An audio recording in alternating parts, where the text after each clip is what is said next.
Hello and good evening, everyone. Today I am making this video to discuss certain things about our upcoming exam and also what has been the trend of RPSC and what kind of questions they are asking and what are the major sources which we gonna follow for our upcoming exam. And many of students are asking about major sources and all these things and how to do the smart studies. दो तीन चीज़ें हैं इस paper के through अपन को समझ में आ सकती हैं. बहुत ही बेसिक सा पेपर है ये आपका सेट का पेपर जो आया है. इसके थ्रू अपन कुछ बुक्स के बारे में कुछ दो चार चीज़ों के बारे में बात कर लेते हैं और एक दो क्वेश्चन वो पहले ही अपन साथ में डील कर लेते हैं. उसके बाद आगे इन क्वेश्चंस पे बढ़ते हैं.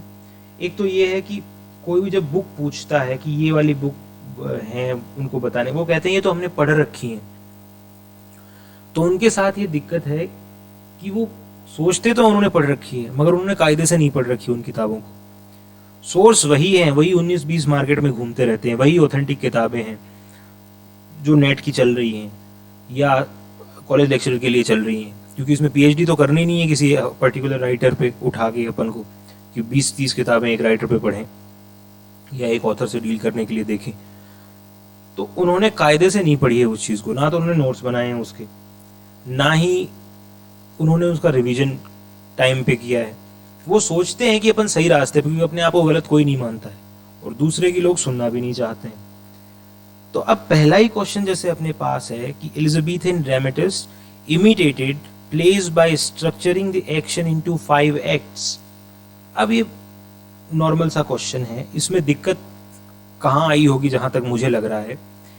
एक तो कुछ तरह के स्टूडेंट ऐसे रहे होंगे जिन्होंने ग्रेको रोमन एक साथ में सुना है, तो वो यहाँ कंफ्यूज होके वो पहले ही हट गए. दूसरे इस तरह के रहे होंगे जिन्होंने समझा कि Aristotle has been the master of western philosophy. उस पर आज भी काम हो रहा है, पहले भी हुआ था, होता आ रहा है हमेशा से ही. तो वो ग्रीक में फंस के रह गए. तीसरे हैं जिन्होंने कायदे से पढ़ा होगा, वो आराम से करके आ गए. अब इसके अंदर रोमन इसलिए आया है क्योंकि ये हॉरेस का दिया हुआ आइडिया है. हॉरेस ने बी प्रसाद आप जब पढ़ोगे तो क्लियरली मेंशन कर रखा है कि हॉरेस ने 5 एक्ट्स की बात करी. उससे पहले आप प्लेटो पढ़ते हो, एरिस्टोटल पढ़ते हो, तो एरिस्टोटल ने कोई डिफाइनिंग चीज नहीं बोली थी इसके लिए. वो बिगिनिंग मिडिल एंड की बात करता है, यूनिटी ऑफ टाइम की बात करता है. फिर आगे जो रेनेसो में जो भी क्रिटिक्स आए, उन्होंने एरिस्टोटल को अलग तरह से शेप दिया, अलग तरह से पेश किया. वो उनका अलग तरह के सोचने का एक अलग तरह के एंगल, क्योंकि रेनेसो टिका ही नियो एरिस्टोटेलियन और नियो प्लेटोनिज्म के ऊपर था, तो वही फिलॉसफी चल रही थी, तो उन्होंने नई शेप दे दी इसको. तो ये सीधा सा क्वेश्चन था. इसमें एक बुक निकल के आ रही है, वो है बी प्रसाद. उसे ढंग से पढ़ लेना, या फिर हबीब आप पढ़ना चाहो तो वो वाली बुक भी बढ़िया है, वो भी पढ़ सकते हो आप. अब सवाल ये है कि हॉरेस में या एरिस्टोटल में कितना पढ़ना है. हॉरेस और एरिस्टोटल बेसिक उसका विकिपीडिया देखना है, उसके बाद जो बुक्स में लिखा है ऑथेंटिक में उसको कायदे से देखना है. ये तो है तरीका.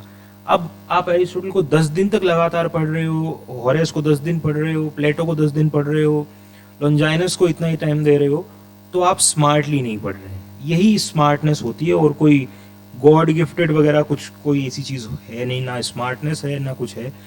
चीजें कायदे से करने से बारी बारी आ जाती हैं. अब दूसरा क्वेश्चन अपन देखते हैं. Read the lines and identify the play. What is a man if his chief good and market of his time be but to sleep and feed a beast no more.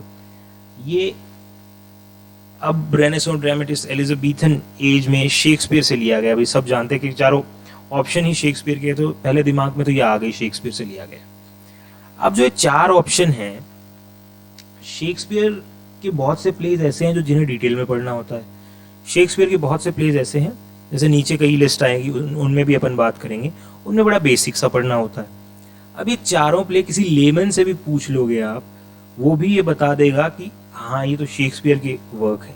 जब इतना market में Shakespeare है तो कुछ एक चीज़ें उसकी detail में पड़ेंगी अपन को. जैसे हेमलेट से ये उठाया इन्होंने, ऐसी सिमिलर कोटेशन 2 देखने को मिलेंगी हेमलेट में आपको. मगर आप जब उसके डिटेल में समरी पढ़ोगे, ग्रेड सेवर से पढ़ लो, विकिपीडिया से पढ़ लो, किसी भी सोर्स से, कोटेशन किसी को याद नहीं होंगी एग्जैक्टली। वो 10-15 5 साल से किसी कॉलेज में कोई पढ़ा रहा है और इसी जैसे प्ले से डील कर रहा है, तो हाँ, उन लोगों को याद होंगी ये कोटेशंस भी। मगर आपका काम हर कोटेशन हेमलेट को एकदम ग्लोरीफाई करना और वो नहीं है, आपको याद करनी है इसकी चीज़ें। तो उसके लिए आप वो चीज़ें आपको देखनी ही पड़ेंगी। एक बुक्स, ऑथेंटिक बुक्स में कोटेशन होती हैं, उन पे ज़्यादा फोकस करिए। हाँ, कई बार कोटेशन इस तरह की भी पूछी जाएगी आपसे, जैसे ये नॉर्मल है, कोई बहुत ज़्यादा टफ भी बना के कई बार कोटेशन आपसे पूछ लेंगे, तो वो ज़रूरी नहीं है वो आए। और पेपर में इन चीज़ों से डरने की ज़रूरत नहीं होती कि हर क्वेश्चन आपको आएगी। जो आपको नहीं आएगा वो किसी को भी नहीं आएगा। मगर ज़्यादा गलती तब होगी, आप कंपटीशन से बाहर उस वक्त हो जाओगे जब आप सरफेस लेवल की चीज़ें सारी गलत कर दोगे। तो सरफेस लेवल की चीज़ों को ध्यान में रखना है, ज़्यादा फोकस करना है, ज़्यादा रटना है। एक चीज़ और स्टूडेंट गलती करते हैं, वो ये है कि इनिशियल डेज में तैयारी की मैंने भी करी थी, कि मेरे को भी लगता था कि मैं कॉन्सेप्ट ढंग से तैयार कर पा रहा हूँ, चीज़ों को मगअप नहीं कर पा रहा हूँ। तो हम बड़े बेवकूफ़ लोग हैं। कितना ही बड़ा कंपटीशन उठा के देख लो, वो यूपीएससी उठा लो, आरपीएससी उठा लो, कुछ भी उठा लो, चीज़ें कंपटीशन में रटनी ही होती हैं, क्योंकि वो आपके डिसिप्लिन को दिखा रही हैं कि आप कितना रट पा रहे हो, तो आप उतना डिसिप्लिन में हो। कॉन्सेप्ट समझना कोई बहुत बड़ी चीज़ नहीं होती।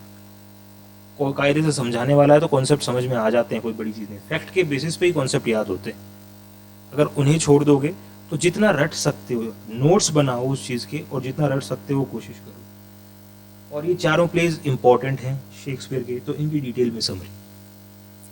अब क्वेश्चन नंबर जो 53 है, Mirabell and Millamant are characters from the way of the world. ये कॉन्ग्री रेस्टोरेशन कॉमेडीज।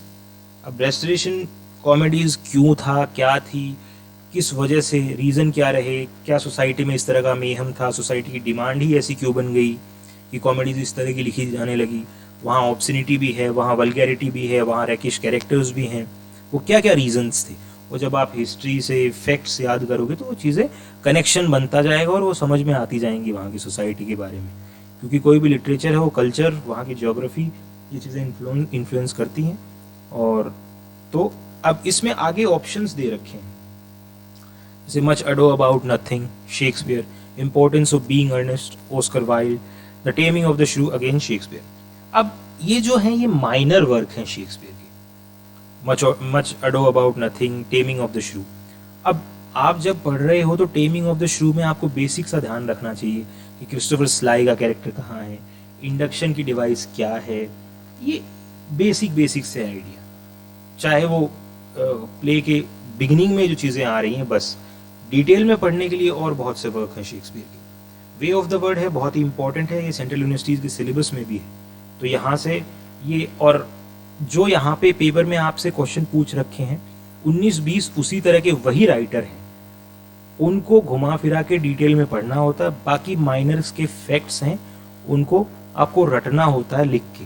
वो कौन कौन सी चीज़ें हैं आपको पता चलती हैं आपके प्रीवियस ईयर के पेपर्स से, इसीलिए मैं पेपर ले की बात कर रहा हूँ यहाँ पे। Importance of being earnest, Oscar Wilde का बहुत इंपॉर्टेंट प्ले है, ये आपने पढ़ा भी होगा, आप यूजी पीजी जहाँ भी यूनिवर्सिटी में जहाँ से भी पढ़े हैं। और इसमें इंपॉर्टेंस ऑफ बीइंग अर्नेस्ट में एलिमेंट ऑफ फार्स क्या है, ऑस्कर वाइल्ड का विट क्या है, ये चीज़ें देखने को मिलती हैं। वैसे ही आगे वाला क्वेश्चन है question number 54, match the following authors with their works. तो जॉर्ज पील का है ये, द ओल्ड वाइव्स टेल है। तो ओल्ड वाइव्स टेल में बेसिकली जो रोमांटिक ट्रेडिशन थी उसका क्रिटिसिज्म है, एक माइनर सा वर्क है, बहुत ज़्यादा डिटेल में जाने की जरूरत नहीं है। अनफॉर्चुनेट ट्रेवलर को भी बस पता होना चाहिए एलिमेंट क्या थी, स्टाइल क्या थी इसकी, इससे ज़्यादा कोई ज़रूरत नहीं। थॉमस किड की स्पेनिश ट्रेजेडी इंपॉर्टेंट है, क्रिस्टोफर मार्लो का ज्यू ऑफ माल्टा इंपॉर्टेंट है, और दोनों ही मेजर प्ले राइट हैं एलिजाबेथन और रेनेसां टाइम के, तो इन्हें कायदे से देख लेना दोनों को। बहुत ही बेसिक से क्वेश्चन है। अभी मैं यहाँ पे उन्हीं क्वेश्चंस की बात कर रहा हूँ जो आपके आरपीएससी के पैटर्न के अकॉर्डिंग बने हैं और दिख रहे हैं। जैसे दूसरे कई क्वेश्चंस आए हैं, इन्होंने, मैं पेपर देख रहा था तो मेरे को दिखे, जैसे एक तो रिसर्च मेथडोलॉजी से क्वेश्चंस हैं इसमें काफ़ी। तो रिसर्च मेथडोलॉजी के क्वेश्चंस आरपीएससी में है नहीं। नेट वगैरह आप किसी चीज़ को पढ़ रहे हो तो रिसर्च मेथडोलॉजी में आप एमपी सिन्हा की बुक है वो पढ़ सकते हैं, वो बढ़िया बुक है। और अगर एवोल्यूशन ऑफ लैंग्वेज के बारे में पढ़ रहे हैं आप तो आप पढ़ सकते हैं फ्रीमैन एंड लार्सन की बुक है वो, उसको देख सकते हैं, उसके बेसिक नोट्स। कुछ एक इसमें एक्स्ट्रा, जैसे पीके नायर की किताब कुछ एक चीज़ें कवर करती है, उसमें कल्चरल स्टडीज़ का एक सेपरेट बुक भी है पीके नायर की। उसमें आप बाकी कल्चरल स्टडीज़ में जो मार्क्सिज्म फेमिनिज्म आ रहे हैं वो तो दूसरी वाली बुक से, जो लिटरेरी थ्योरी वाली बुक है पीके नायर की या पीटर बेरी की, उसमें मिल रही हैं आपको। कुछ एक कल्चरल स्टडीज़ के बेसिक हैं वो आप पीके नायर की दूसरी वाली बुक से कर सकते हैं, मगर आरपीएससी के हिसाब से मेरे को नहीं लगता कि बहुत ज़्यादा ज़रूरत है उस चीज़ की। Question number 55, identify the tragic drama from the following. अब ये ऑल फॉर लव, ड्राइडन और रेस्टोरेशन ये समझते थे कि एलिजाबेथन और जो रेनेसो में जो काम हुआ है उसको रिवर्क करना कहीं ना कहीं ज़रूरी है। वो क्लासिसिज्म के अगेंस्ट मानते थे, इवन शेक्सपियर को भी। इसीलिए वो एंटनी एंड क्लियोपेट्रा को यहाँ पे उस पर रिवर्क करने की कोशिश करी है ड्राइडन ने। और वो ट्रेजिडी है तो उसी के हिसाब से इन्होंने यहाँ ट्रेजिडी उसमें ड्राइडन ने रीशेप करने, वे ऑफ द वर्ड वापस आ गया, वाइकरले आ गया, जॉर्ज फ्रैगुअर आ गए इन चारों ऑप्शन में। ये दोनों माइनर हैं। वाइकरले ये विकिपीडिया से काम चल सकता है, इनके प्लेस की लिस्ट, और फ्रैगुअर के प्लेस की जो लिस्ट है, और उनके बेसिक थोड़ी सी समरी, बस इससे ज़्यादा कोई बहुत ज़्यादा डिटेल में जाने की ज़रूरत नहीं है। Question number 56, Alfred Doolittle is a character from GB shows Pygmalion. अब इसमें एक चीज़ ध्यान रखनी है, जीबी शो के जब भी वर्क पढ़ो, जीबी शो के वर्क बहुत से मिलेंगे आपको, प्रॉब्लम प्लेज मिलेंगे, फिर उसके कॉन्सेप्ट हैं कुछ, लाइफ फोर्स क्या है, उनका सोशलिज्म किस तरह का था, वो बेसिक कॉन्सेप्ट, मगर साथ में जो विकिपीडिया पे समरीज दे रखी है उनके क्लियर और क्रिस्प से नोट्स बना लो, ताकि आपको बार बार रिवीजन करने में दिक्कत ना हो। बहुत ज़्यादा डिटेल में 10 पेज के एक प्ले के नोट्स बनाओगे तो फिर आपका मन भी नहीं करेगा रिवाइज करने के लिए। तो नोट्स बड़े छोटे छोटे और क्रिस्प से बनाने की कोशिश करो ताकि रिवीजन में आपको आसानी हो। Question number 57, which of the following T S. Eliot uses speeches of the chorus of the women of Canterbury. अब कोरस का कॉन्सेप्ट एलिजाबेथन ही प्लेस के अंदर प्रायर सिचुएशन के बारे में बताने के लिए जो मेल डोमिनेंस था उसको टी.एस. एलियट ने तोड़ा है, क्योंकि टी.एस. एलियट की जब भी वर्क पढ़ते हैं तो वहाँ जहाँ लोगोज है उसके अगेंस्ट में जाके बातें होती ही हैं। और टी.एस. एलियट के प्लेस पढ़ने के लिए विकिपीडिया इनफ है, क्योंकि बड़ा डाइवर्स सा अप्रोच है एलियट का। पोइट्री भी है, एक तरफ क्रिटिसिज्म भी है, एक तरफ प्लेस भी हैं। तो बेसिक आप विकिपीडिया से ये चीज़ें देख सकते हैं, बहुत ज़्यादा डीप में जाने की ज़रूरत नहीं है, क्योंकि अगर डीप में हर एक चीज़ के जाओगे तो ना तो नोट्स बना पाओगे ना ही रिवाइज कर पाओगे। क्वेश्चन नंबर 58, और ऊपर वाले जो प्लेज हैं ये रॉक, फैमिली, रीयूनियन, ये दोनों भी देख लेना विकिपीडिया से ही। Who is the author of Indian English play Hali, ये जीवी देसानी है। बड़ा ही बेसिक सा सवाल है अगेन। हाँ, इंडियन राइटर के जो भी क्वेश्चन पूछे गए हैं, अब यहाँ एक और बुक आ रही है, वो है एम के नायक की बुक। उस बुक से जितने भी आपके ये क्वेश्चन उठाए गए हैं वो आपको एम के नायक से हूबहू देखने को मिल जाएंगे। इंडियन लिटरेचर के खासकर जितने भी क्वेश्चन हैं वो यूं के यूं एम के नायक से उठाए गए हैं। जो रेड कवर की बुक आती है वो आपको ऑनलाइन भी अवेलेबल हो जाएगी शायद, या किसी बुक स्टोर से खरीद लेना। जिस तरह के यहाँ डोमिनेंस देखने को मिल रहा है हिस्ट्री में राउटलेज का, और इंडियन में अपन को एम के सिन्हा की जो एम के नायक की जो बुक है उसका, हर एक इंडियन का क्वेश्चन यहाँ से है। जब अपन हमने कॉलेज लेक्चर दिया था तो इंडियन के बहुत से क्वेश्चन अगेन उसी से देखने को मिले थे। मैं नहीं कह रहा कि हिस्ट्री के लिए आप राउटलेज ही पढ़ें, हिस्ट्री के लिए आपको जो मर्जी बुक है एक किताब रख लो कोई भी, ताकि आपके कॉन्सेप्ट होते जाएंगे पूरे। और कॉन्सेप्ट 19-20 सभी हिस्ट्री किताबों में वही है, चाहे हूबहू वहाँ से उठा रहे हैं तो भी वही है और बाकी भी वही है। ये नहीं है कि एक बुक को ही फोकस करके वो लैंग्वेज रटी नहीं जाएगी किसी भी किताब की, ये याद रख लेना। अब ये जीवी देसानी है, ये मॉडर्न पोस्ट मॉडर्न एलिमेंट इनकी राइटिंग में हर तरह के, ये एक यूनिक से राइटर हैं इंडियन राइटिंग में अपन देखें, क्योंकि महेश दत्तानी होमोसेक्सुअलिटी पे बात करते हैं, गिरीश कर्नाड एंशियंट मिथ्स पे ज़्यादा बात करी है, मोहन राकेश जो रोमांस का एलिमेंट है इस पे ज़्यादा बात करी है उन्होंने, जैसे आषाढ़ का एक दिन वगैरह लिखा है उन्होंने। तो ये अलग अलग हैं, अलग अलग ट्रेडिशन हैं। जब आप जो लिस्ट मैंने डाल रखी है टेलीग्राम चैनल पे भी, उसमें भी आप प्ले राइट ऑथर्स को देख सकते हो, वो आपके बेसिक हैं, वो उससे साथ साथ पढ़ते जाएं एक एक राइटर को उठा के। Question number 59, which of the following plays has not been written by Eugene O'Neill. अब ओनील के साथ में मतलब अमेरिकन लिटरेचर में एक्सप्रेशनिज्म का कोई बहुत बड़ा नाम है तो वो यूजीन ओनील है। तो इनके प्लेज भी हैं, वो प्लेज एक बार सारे जितने भी टाइटल हैं प्लेज के इम्पोर्टेंट हैं, जैसे तीनों प्ले ऊपर दे रखे हैं ये इम्पोर्टेंट है, ये सब आपको ध्यान में रखना। Who is the angry young man in John Osborne's look back in anger, ये आपने आराम से पढ़ा भी होगा, हर एक हिस्ट्री की बुक में सीधा सीधा अवेलेबल है। और ये जॉन ऑसबॉर्न की लुक बैक इन एंगर भी आपने पढ़ी होगी। ये किचन सिंह ड्रामा का पार्ट है बेसिकली। 1950 जो जिस तरह से इकोनॉमिक बूम था, उसके बाद मिडिल क्लास की क्या हालत है, उसके ऊपर ये प्ले पूरा बेस है।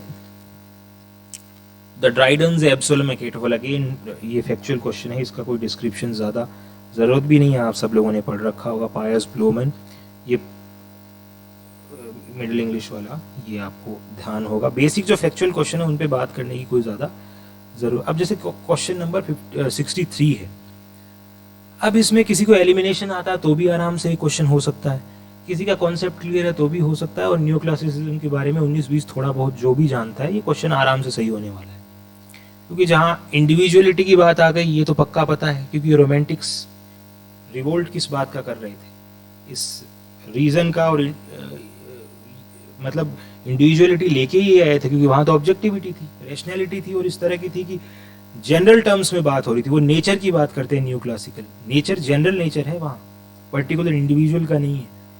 तो सीधा सीधा पता है कि न्यू क्लासिज्म में इंडिविजुअलिटी नहीं थी, तो डायरेक्टली क्वेश्चन नंबर 3 बन रहा है। अब इनको आपस में मैच करने की भी कोशिश करोगे आप लोग तो सही मैच भी नहीं हो पाएंगे, क्योंकि एक तरफ इंडिविजुअलिटी है, ऑब्जेक्टिविटी है, दूसरी तरफ इम्पर्सनैलिटी है।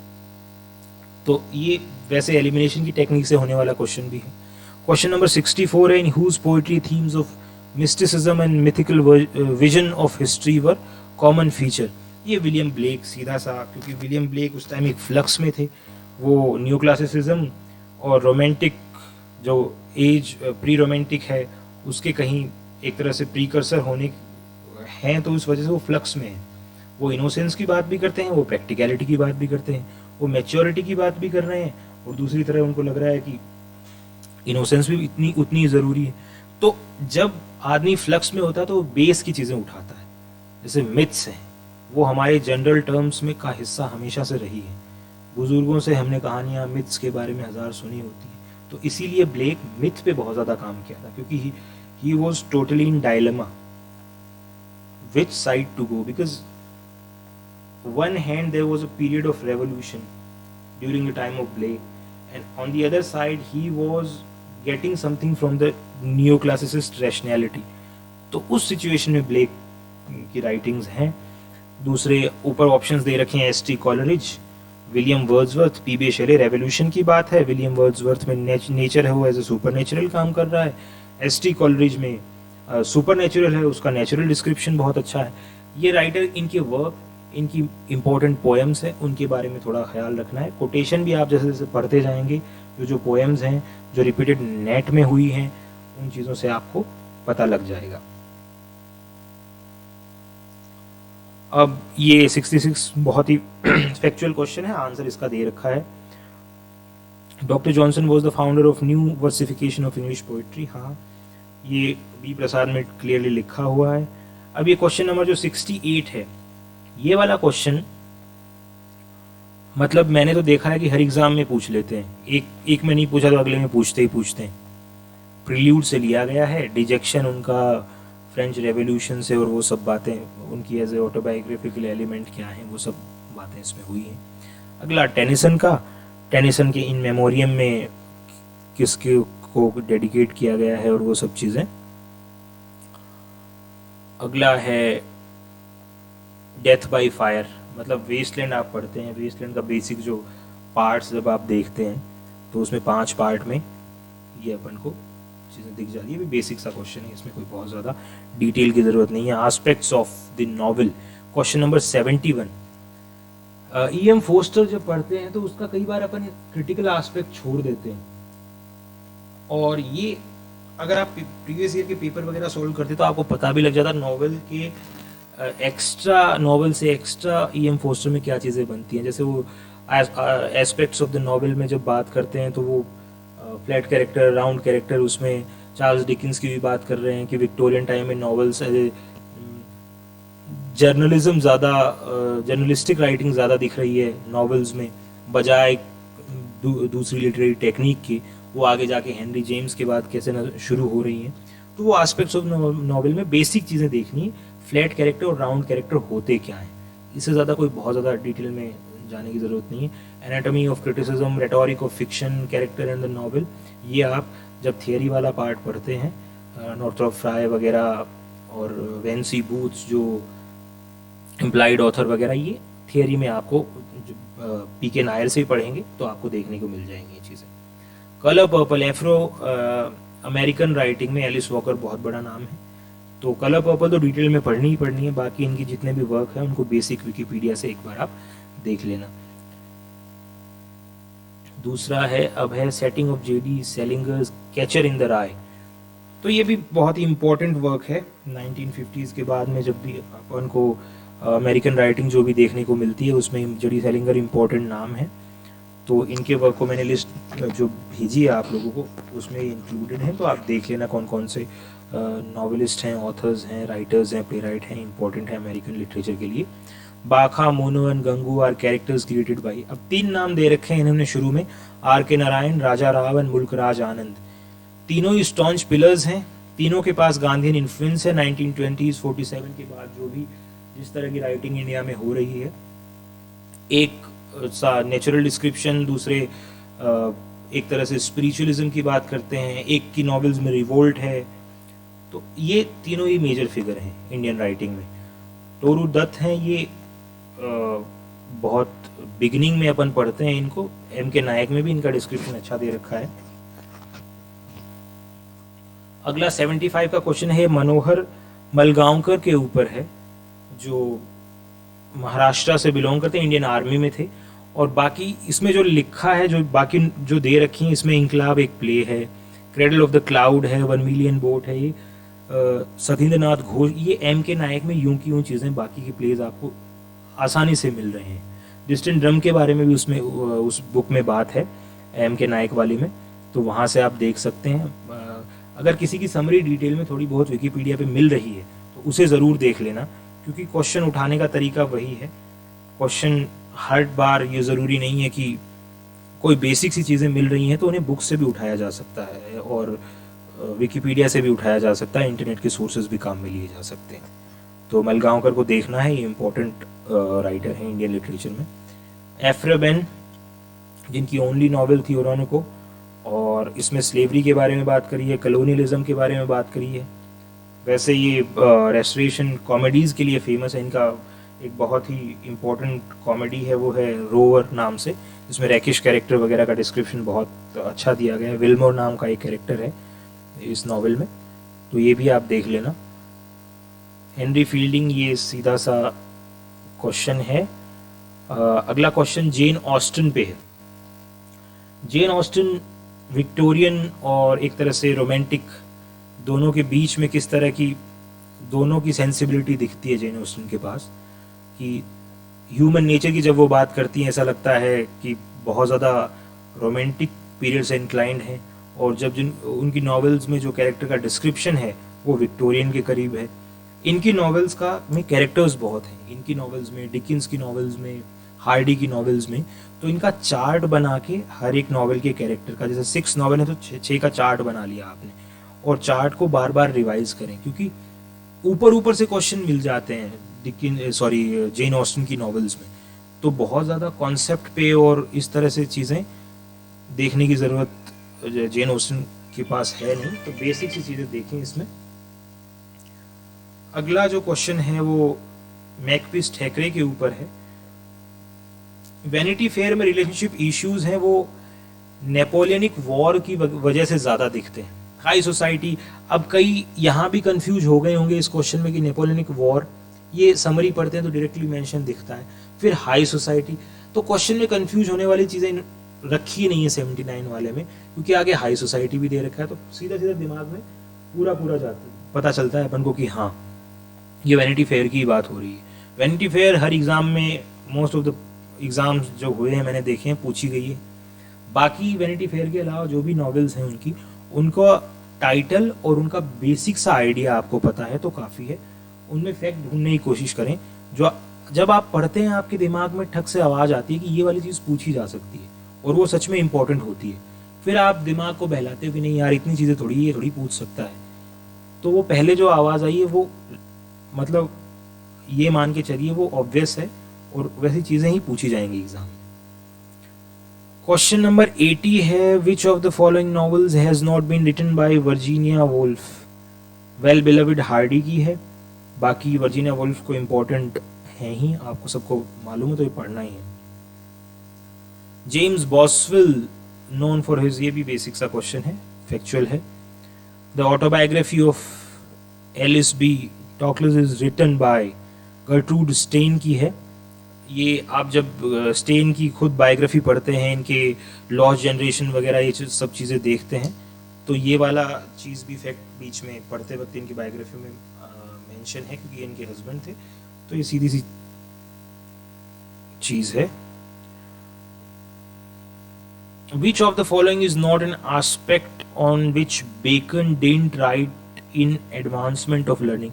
कुछ एक क्वेश्चंस पेपर में बड़े अजीब से भी हैं इस वाले में, वो मतलब ये वाला क्वेश्चन थोड़ा सा हटके है कि एडवांसमेंट ऑफ लर्निंग में ऐसा कुछ नहीं है, मगर इसके अंदर आप देखें तो ये ओवरऑल चीज़ों के बारे में बेकन की बात कर रहा है कि वो कैसे हैं, तो ये क्वेश्चन थोड़ा सा अजीब है, मगर ऐसे क्वेश्चन से डरने की ज़रूरत नहीं है। ऐसे क्वेश्चन हैं तो वो हट भी सकते हैं आपके आगे पेपर में, और हैं तो वो सबके लिए दिक्कत है क्योंकि ये बहुत ही अजीब क्वेश्चन दिया है इन्होंने।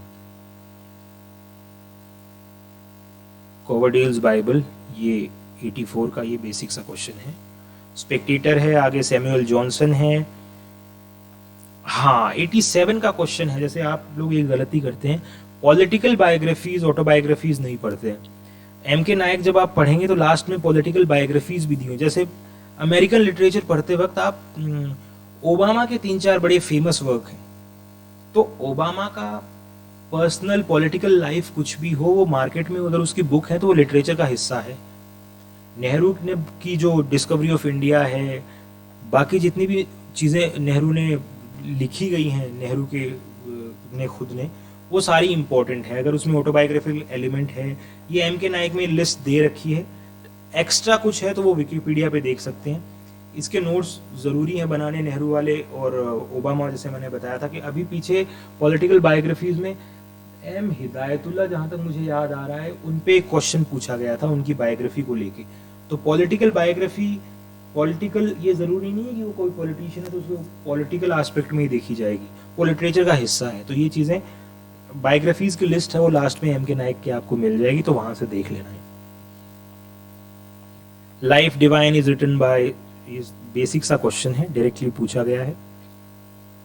Author of the autobiography of an unknown Indian, Nirad C Chaudhuri. इनकी जितनी भी ऑटोबायोग्राफीज हैं 5 या 7 जितनी लिखी हैं इन्होंने, वो सारी देख लेना, वो इम्पोर्टेंट है। नीरज सी चौधरी, अमिताभ घोष, इसके बाद अगला नाम जो दिख रहा है इसमें, वो भी जो सी फिक्शन वगैरह किस तरह से लिखी है उन्होंने, वो इम्पोर्टेंट है। मुल्कराज आनंद और राजा राव का तो अपन ने किया था कि इम्पोर्टेंट। ये 90 का जो क्वेश्चन है ये एम के नायक में हूबहू दिया हुआ है, वहां से पढ़ सकते हैं आप। अगला ये जो रिसर्च के और मेथड्स के, और ये आरपीएससी का आपका सिलेबस नहीं है, बुक्स मैंने बता दी हैं, वहां से आप पढ़ सकते हैं। एनएस प्रभु है, ये विकिपीडिया पे क्वेश्चन मिल जाएगा, ये नेट में बहुत रिपीटेड क्वेश्चन है, इसको आप देख सकते हैं और उन बुक्स में भी अवेलेबल है जो मैंने बताई है। फिलियोलॉजी, एडवोकेटिंग रिटर्न ऑफ फिलियोलॉजी, ये क्वेश्चन इन्होंने, इसकी लैंग्वेज गलत कर दी है इन्होंने। अगर ये पूछते कि किसी ने कोई पेपर सिंपोजियम में प्रेजेंट किया है, किसी ने वैसे पब्लिश करवाया है, तो ये अलग अलग लोगों का है। ये ऑप्शन तो इन्होंने दे दिए हैं सही, मगर इसमें दिक्कत ये आ रही है इनके कि इसकी लैंग्वेज इन्होंने गलत कर दी है। बुक दे दिया है, ये book the implicit system, langue and parole वाला ये बेसिक सा क्वेश्चन है आपका। जो सोशियोरियन लिंग्विस्ट है, सोशियोर जिस तरह की चीज़ें की बात कर रहे हैं, एक तो सिस्टम है लैंग्वेज का और दूसरा एक्ट है कि लैंग्वेज में एक्ट कैसे होता है, तो वो बेसिक सी चीज़ दे रखी है। तो ये आप पीके नायर से ही पढ़ सकते हैं। अगला, चूज द करेक्ट स्टेटमेंट। हाँ, ये सीधा सीधा फैक्ट दे रखा है इन्होंने 97 के क्वेश्चन में। ये गलत इसीलिए है क्योंकि इसमें 1911 है, 1906 से 1911 ये दिख जाएगा आपको विकिपीडिया से पढ़ते वक्त भी, और पीटर बेरी में भी मेंशन है। In which work did Noam Chomsky initiate transformational generative grammar. अब ये सिंटैक्टिक स्ट्रक्चर की इन्होंने जो बात कर रखी है, वो सिंटैक्टिक स्ट्रक्चर में जो अपन SVO CA वगैरह, एलिमेंट्स ऑफ सेंटेंस वगैरह, पैटर्न्स वगैरह जो पढ़ते हैं, वो सिंटैक्टिक स्ट्रक्चर के ही पार्ट हैं। वही नॉम चॉम्स्की का है, वो ट्रांसफॉर्मेशनल स्ट्रक्चर नहीं है वहाँ, क्योंकि देखो 3 और 4 के ऑप्शन में अलग अलग दे दिए, तीसरा ऑप्शन पूरा ही गलत है। ऊपर वाला जो एक्चुअल नाम है वो ट्रांसफॉर्मेशनल जेनरेटिव ग्रामर है, और वो सिंटैक्टिक स्ट्रक्चर जो अम्ब्रेला टर्म है उसी के अंदर ये जो बात कर रहे हैं नॉम चॉम्स्की।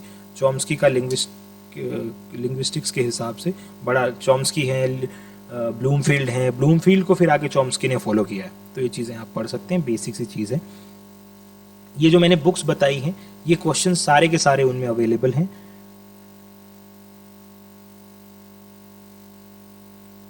अगला क्वेश्चन ब्लूमफील्ड पे ही है, और एडवर्ड सेपियर एंड लियोनार्ड ब्लूमफील्ड, इन्होंने ये बिहेवियरिस्ट थे लिंग्विस्टिक्स में, तो और चॉम्स्की इनके थोड़ा सा अगेंस्ट जाने की कोशिश कर रहे हैं। ये बेसिक सी चीज़, दोनों अमेरिका पे है, तो ये बहुत ही सीधा सा आप देख लोगे ये क्वेश्चन क्या है। 102 का क्वेश्चन है। एम के नाइक के 3-4 पेज आप पलटोगे तभी आपको दिख जाएगा कि राजा राम मोहन रॉय ने किसके ऊपर, किसको ये लिखा था कि संस्कृत स्कूल एस्टेब्लिश नहीं करनी है, क्योंकि वो मॉडर्न बनने में और आगे बढ़ने में कहीं ना कहीं सोसाइटी से के साथ चलने में दिक्कत होगी, उससे वो बात कर रखी है। ये भी सीधा डायरेक्ट कॉन्सेप्ट है, ये भी आप 103 का भी आप देख सकते हैं। मैकॉले का रिपीटेड सा क्वेश्चन है, वही कॉमन सा रेटोरिक, बार बार चीजें यही पूछी जा रही हैं।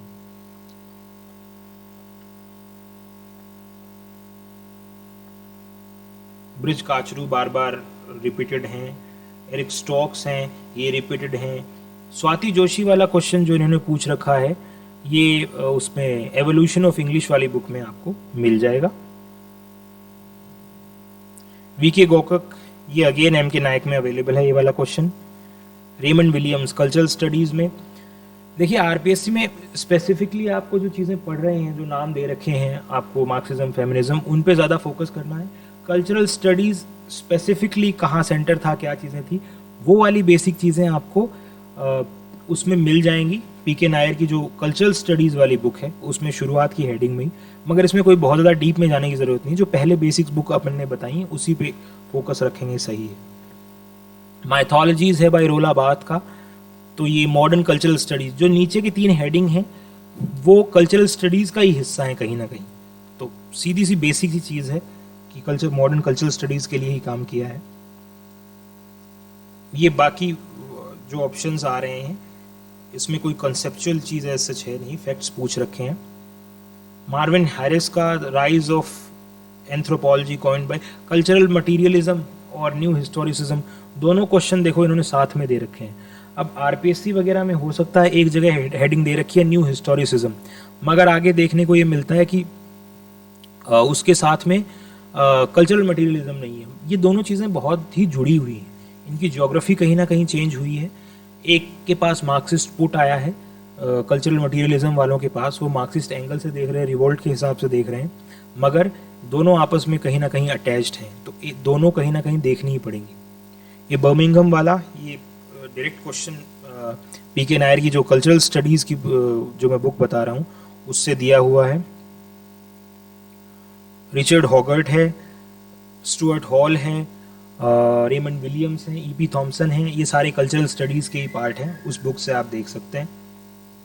स्टीफन ग्रीनब्लैट, इनका ये क्वेश्चन है, देखिए कल्चरल स्टडीज़ हो कोई भी, उसमें पावर की बहुत बात होगी, सब चीज़ पावर के इर्द गिर्द ही घूम रही है। तो ये अगर आपका कॉन्सेप्ट इन चीज़ों के बारे में क्लियर है थोड़ा सा भी, तो ये डायरेक्टली चीज़ अपन को समझ में आ जाएगी कि वो एक्चुअल में बात किस चीज़ की कर रहे हैं।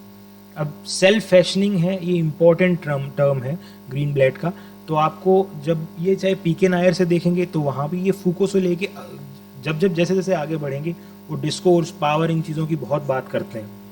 तो ये पावर का कॉन्सेप्ट है, वो कल्चरल स्टडीज़ में एक तरह से मेजर कॉन्सेप्ट है, वो किसी भी थिंकर को आप उठा लीजिए चाहे। तो पावर, ये तो बेसिक आप खुद ने भी अटेम्प्ट कर दिया होगा। जेसिका मंस एंड गीता राजन, ये उसी बुक से आप देख सकते हैं, मैंने जो बताई है आपको वहाँ अवेलेबल है। Political Shakespeare, Jonathan Dollimore and Alan Sinfield, ठीक है। ये वापस अब इसमें ये देख लेते हैं कौन सा क्वेश्चन थोड़ा सा हट के अलग सा पूछा इन्होंने। जो मैंने बुक्स बताई है वहां अवेलेबल नहीं हो शायद, वो देखने की कोशिश कर रहे हैं अपन।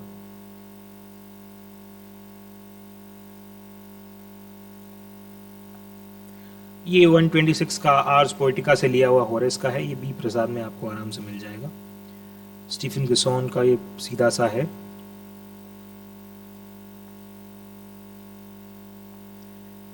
अच्छा, नेचुरलिज्म का, जब ये नेचुरलिज्म के बारे में जो ये 128 का जो क्वेश्चन आया है, इसमें एक चीज़ ध्यान रखना, अमेरिकन नेचुरलिज्म और जो ब्रिटिश नेचुरलिज्म है उसमें फ़र्क क्या है।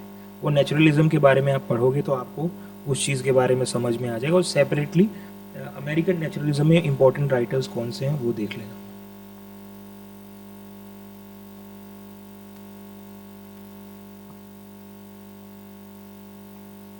बाकी रोमा एकॉब्सन का ये 3 फंक्शंस, ये पीके नायर में इजीली अवेलेबल है, आपको देखने को मिल जाएगा जब आप एकॉब्सन के ऊपर आओगे तो इसमें मेरे कहने का मतलब है सारे क्वेश्चन अपन देख रहे हैं, इसमें हटके कोई ऐसी कोई क्वेश्चन नहीं दिख रहा है कि बहुत ही अलग सा इन्होंने पूछा है जिसपे आपको बहुत ज़्यादा डाउट हो, जिसमें पढ़ने में आपको दिक्कत हुई हो। जो बेसिक किताबों की अपन ने बात करी है वही चीज़ें पूछी गई हैं। Question number 131, identify the correct statement which defines new historicism। 1950s, ये वैसे ही गलत हो गया क्योंकि 50s में स्ट्रक्चरलिज्म और वो दौर चल रहा है, तो ये तो न्यू हिस्टोरिसिज्म तो बाद की चीज़ है, जब पोस्ट स्ट्रक्चरलिज्म और उनके आगे ये चीज़ आती है, तो ये तो वैसे ही गलत है। It's propone oppose the idea of ecocriticism, ये तो बकवास स्टेटमेंट डाल दिया है।